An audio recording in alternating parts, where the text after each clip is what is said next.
Today's story involves a teenage boy who was robbed of his path to football stardom after being gunned down in the streets of Charlotte, North Carolina. Today's goal is to keep the memory of Jamariaye Dixon alive and shed light on the injustices of the court system.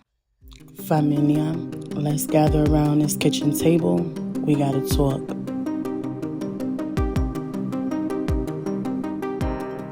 Jamariyae D.W. Dixon, born January 2nd, 2009, to parents Lynette Dixon and Shaheem Snipe, was a loving big brother, and according to one of his teachers who spoke very highly of him, was an outstanding student, one of the best in his class. Although he was pretty quiet and kept to himself, he was recognized as being extremely talented. He played football for a lot of his young life. He loved the sport so much when he was just 11 years old. He got a little roughed up during the game in October, and instead of him wanting to lay up and recover, he was ready to hop up and go trick-or-treat and then get right back to the game. He seemed to have always been a strong baby boy, both physically and spiritually. Jamariaye made an impact on the people he came across. His friends loved him, his family adored him, and he loved them right back. Unfortunately, things ended quickly for Jamariaye before he could ever reach his fullest potential. According to the officer affidavit for obtaining a warrant from the Mecklenburg Processing Center in North Carolina, on Friday, May 23, 2025, just before 5:30 p.m., 20 years old at the time, Marion McKnight was being followed from the rec center by other parties where words were exchanged between them. It's also been said by witnesses that it was a few young men in Marion who gotten into an argument. This is all happening in the vicinity of 1829 Stroud Park Court, Charlotte, North Carolina. Now, it's not clear what the young men were arguing about or whatever the beef may have been, but sadly, it led to gunshots ringing out. According to one of the neighbors who was talking to WCNC News, he heard a lot of the shots being fired back to back to back. Police pulled up to the scene responding to a call regarding what was happening, and upon arrival, they found two young men on the ground in a driveway with gunshot wound injuries, while a third one was already on the way to the hospital with his injuries. 23-year-old Drew Avion Patterson was the one that was on the way to the hospital as he was shot in his ankle. His injuries were treatable and non-life-threatening. 22-year-old Nazir Perry was shot multiple times. He was shot in the neck twice, he was shot in the face, and he was shot in the hand. And then there was 16-year-old Jamariaye Dixon, who, according to the court documents, was shot in the head. Nazir's mom, Talitha Perry, said Nazir was in the hospital for 3 weeks, where he flatlined twice and was brought back. However, now, thank God, he's alive, he's paralyzed. The court documents state he's paralyzed from the neck down. Talitha stated Nazir has to go through intense physical therapy with back-to-back doctor appointments. Jamariaye was fighting for his life at Atrium Health Medical Center. However, 4 days later, on Tuesday, May 27th, Jamariaye was pronounced deceased, according to WBTV3. Investigators were able to view surveillance footage from the area and identify Marion McKnight as the shooter. He was quickly arrested when he was found in a nearby home. When arrested, police found Marion to be in possession of 2 firearms. Marion was charged with first-degree murder plus 2 counts of attempted murder.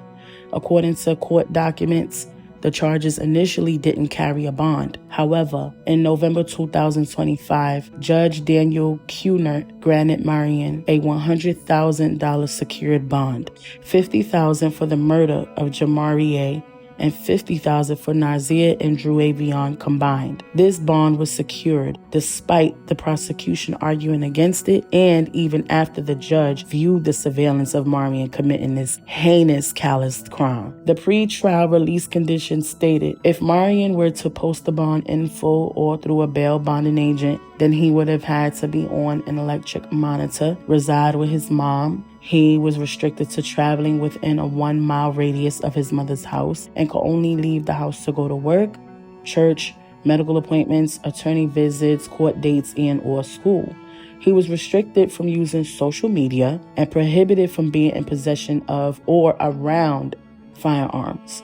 He was also ordered to not have any contact with the families of the victims or the surviving victims themselves. However, Marian displayed his disregard for morality or authority as he went on to completely violate the conditions of his release on bond. You see, according to someone representing the nonprofit organization Marcus, which is an acronym for Mothers Advocating for Real Change and Unwavering Support, Marian had been taunting Jamariaye's family since he had been released on bond on a consistent basis. Because, yes, Marian did end up bonding out, so he was walking around once again as a semi-free man. In January of this year, Jamariaye's mom, Lynette, observed Marian with a social media platform, which was TikTok. And as I already mentioned, Marian is not supposed to have social media. So boom, another violation right there. You already violating, bothering the Dixons and their family. And then here you are with social media when you're not supposed to. Lynette made the assistant district attorney aware of the TikTok page that went by the handle, quote unquote, Lil Shit Papa.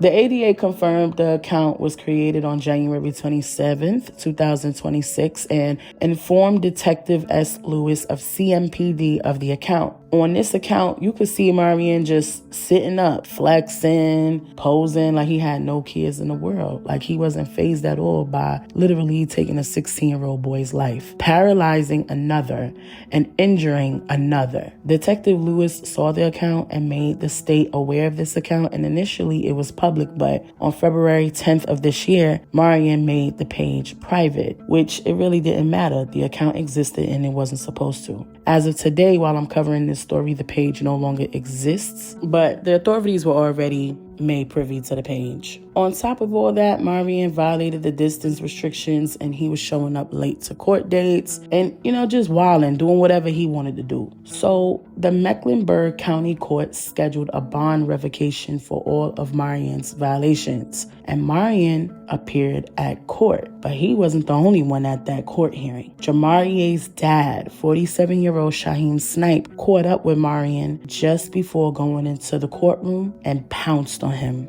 But father getting national attention for this incident right here. It was all caught on video. He's accused of attacking the suspect charged in the murder of his son.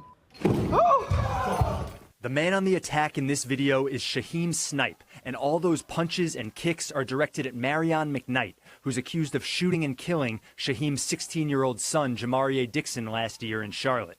Talitha Perry says Snipe is a hero. What Jamaria's dad did, it put smiles on all of our faces. McKnight's charged with murder in Jamariaye's death, but Talitha's son, Nazir, was also shot during the same incident. McKnight's charged with his attempted murder. Nazir was paralyzed from the waist down. Despite the murder charge and prosecutors arguing against it, a judge granted McKnight bond. That led to the encounter with Snipe last week at the Mecklenburg County Courthouse. Now, I couldn't show y'all the whole fight, but you could easily search it up here on YouTube and find it. Just type in Jamariaye and you'll see a bunch of videos of his dad, whooping Marian's ass. Now, Marian's public defender, Michael Kabikoff, said this was the most violent attack he's ever seen at a courthouse, and while he understands the pain a parent could be going through after losing a child, it was no excuse to violently attack his client and blah, blah, blah. Which is crazy, as a defense attorney, I don't know how you guys sleep at night when you guys are defending scumbags like this.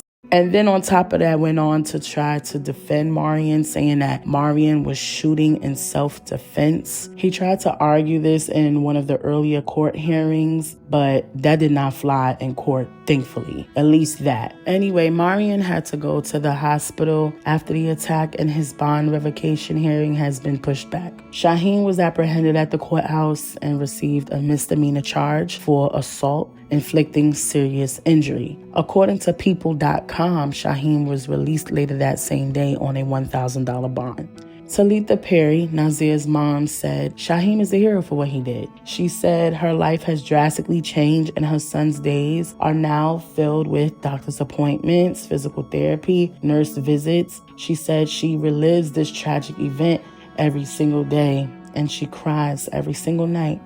But she thanks God for sparing her son's life.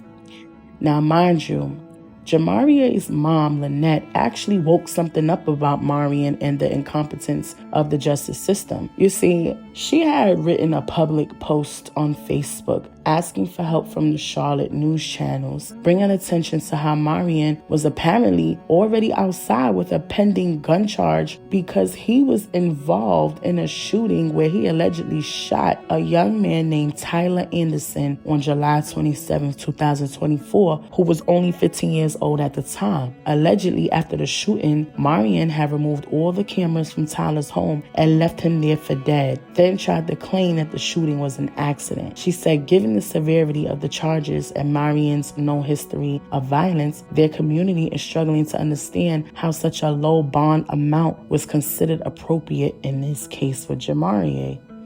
A woman who goes by Divinity on Facebook co-signed this by writing a post that stated she'd been told the detectives and even the older men of the neighborhood about Marion's malicious antics and how he needed to be watched out for because she knew he would strike again after what he had already been in trouble for. But everybody just treated her like she was some crazy lady, only for her to end up being right the whole time. I did look to find some information about the situation with Tyler Anderson, but I was unable to discover anything. As of right now, an administrative hearing for Marion has been scheduled for March 19th, and no information on a trial is available at this time. This is definitely an ongoing case that I'll have to keep my eye on, and you guys can even remind me as well. If you catch whiff of anything, feel free to spin back and let me know in the comments if you hear of anything, because sometimes you guys catch things before I do. So feel free to pull up on me in the comments like, hey, Bonita, here's some updated information. Now, I think it's a fair assessment for those of us on the outside looking in to say, hey, it feels as though Judge Kuhner, who is a white man, has mishandled some things in this case, particularly with the bond of Marion. I'm not a law professional, so I don't know all the ramifications and laws surrounding a bond granted. But in my mind, right, I would ask, how does it make sense for someone on camera to be given a bond, somebody on camera shooting and killing one person, attempting to kill another and then shooting another? How does it make sense for them to be given a bond with violence so blatant like that everybody saw happen with their own eyes, right? On top of the attempted murder of another person, Tyler Anderson. The only conclusion that a lot of the public came up with is that the judge has zero regards for Black lives. And I can't say that I disagree with that. Because picture this, right? Could you imagine a teenage kid who is, if I'm being blunt about it, a white teenage kid, right? Good kid all around. A great student like Jamariae was, loved by his family like Jamariae was, played sports just like Jamariae did, and this white kid was gunned down and left for dead in the driveway on a Friday evening by a black kid, and it was caught on camera. Could you imagine the shooter getting a bond then? I don't think so. Let's call a thing, because I hate when people try to make it like, oh, black people, y'all make everything about race, when it's not that we make it that way. That's just what it is, right? Time and time again, history and present real time has shown it's always about race. All the time when it comes to Black lives, it's always about race. The facts are the facts. If you don't agree, that's fine. You don't have to agree. But don't come in my comments trying to play, because I will block you. I don't have an issue with blocking nobody, just a heads up. Anyway, he wouldn't be the first, and unfortunately, he certainly will not be the last to show such carelessness for Black lives. If Marion already left another kid for dead by way of shooting him and was still fighting that case, why was he ever outside freely after that? Why grant him a bond when he was already fighting an attempted murder charge and then racked up another one alongside a first-degree murder charge? How is that okay? I don't think it's okay. I just simply don't. It feels as though he doesn't see the urgency in keeping killers off the street when the victims look like those of us who are Black, It's just a terribly sad story. I feel no ways about Shaheem beating that boy's ass the way that he did in that courtroom, respectfully. Jamariaye is gone, and if that's how his daddy reacted when he seen his son's killer, I'm not mad at that. Jamariaye is severely missed by his parents, his peers, schoolmates, friends, teammates, his whole family.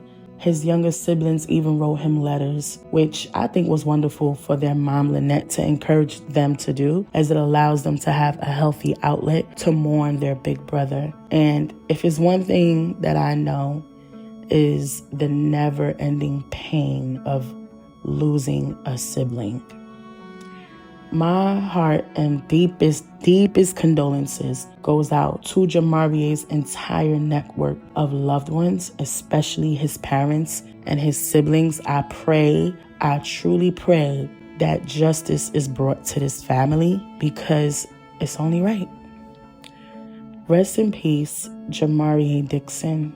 May your spirit live on with your loved ones forever, baby boy. You will never be forgotten.